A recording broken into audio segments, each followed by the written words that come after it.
The viral growth of the Occupy movement and the public support of it is testament to the tremendous dissatisfaction with the inequities and abuses of corporate capitalism.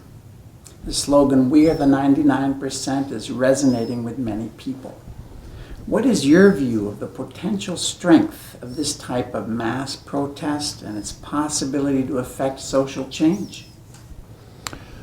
Well, the Occupy movement already has had a number of significant successes. One of them, as you say, is to kind of change the national discourse. These concerns and fears and so on were, of course, prevalent for a long time for perfectly objective reasons, having to do with changes in the socioeconomic system in the last 30 or 40 years. But they weren't crystallized very clearly until the Occupy movement put them forward. And now they're kind of common coin. So 99% and 1%, the radical equality, the farcical character of purchased elections, the corporate shenanigans that led to the current crisis and have been crushing people for a long time, the overseas wars and so on. What are that's one major contribution. The other one is not discussed so much, but I think it's pretty important. This is an extremely atomized society. People are alone.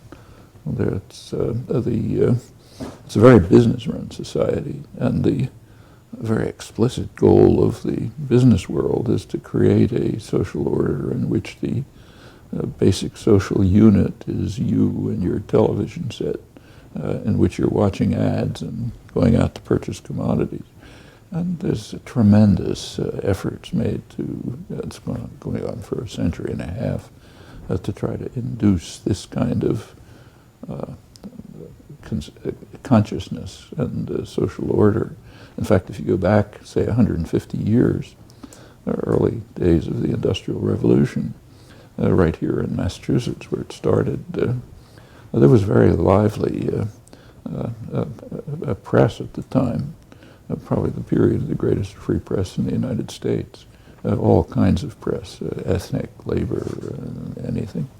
And the labor press, which was extremely interesting and lively and participatory, had a great many harsh criticisms of the industrial system that was being imposed, into which people were being driven. But one of the core criticisms was what 150 years ago they called the new spirit of the age. Gain wealth, forgetting all but self, which they considered, savage and inhuman, and it was trying to driven into their heads. Well, 150 years later, they're still trying to drive it into people's heads. Gain wealth, forgetting all but self. And now it's considered a kind of an ideal, but it's also intolerable to human beings.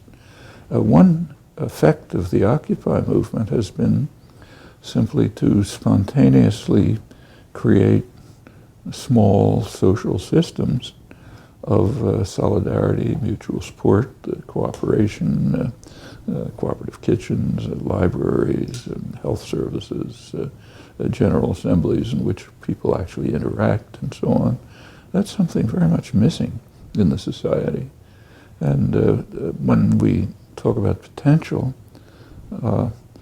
part of the potential would be to, first of all, maintain those bonds and associations after the tactic has outlived its usefulness, and tactics do outlive their usefulness. But after that happens, if what has been learned and internalized can be sustained and extended, that would be very important in itself. The other dimension is how much can you engage the rest of the so-called 99% in these activities, concerns, interactions, and so on. That's the next big step that has to be taken.